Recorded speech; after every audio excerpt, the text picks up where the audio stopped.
विदर्भात सातत्याने पावसाचा जोर हा कायम असल्यामुळे पूर्णा नदीचं पात्र हे ओसांडून वाहताना आपल्याला दिसतंय। अत्यंत महत्त्वाचे मानलं जाणारी ही पूर्णा नदीचं पात्र आहे। आपण पाहतोय की विदर्भामध्ये सातत्याने पावसाचा जोर हा कायम आहे, त्यामुळे हे पूर्णा नदीचं पात्र ओसांडून वाहताना आपल्याला दिसतंय। नदी पात्र जे आहे हे अथांग भरलेलं आहे। विदर्भात पावसाचा जोर कायम आहे, त्यामुळे हातनूरच्या पाणलोट क्षेत्रातही, हातनूर धरणाच्या पाणलोट क्षेत्रातही पाण्याची आवक सातत्याने वाढत आहे।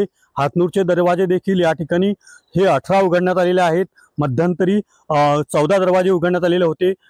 त्यामुळे हातनूर धरणाच्या पाणलोट क्षेत्रातही या पूर्णा नदीच्या पात्रात मोठ्या प्रमाणात पाऊस पात्र हे ओसांडून वाहत असल्यामुळे पाणलोट क्षेत्रातही हातनूरच्या मोठ्या प्रमाणात आवक वाढलेली आहे। त्यामुळे हातनूरचे दरवाजेही देखील सातत्याने उघडत चालले आहेत आणि हातनूर धरणाच्या धरणातून मोठ्या प्रमाणात पाण्याचा विसर्ग हा तापी नदी पात्रात केला जातोय। नदीकाठच्या गावांना देखील या ठिकाणी सतर्कतेचा इशारा देण्यात आलेला आहे। कॅमेरा पर्सन मंगेश ढोलेसह रवी गोरे, TV9 मराठी, मुक्ताईनगर, जळगाव।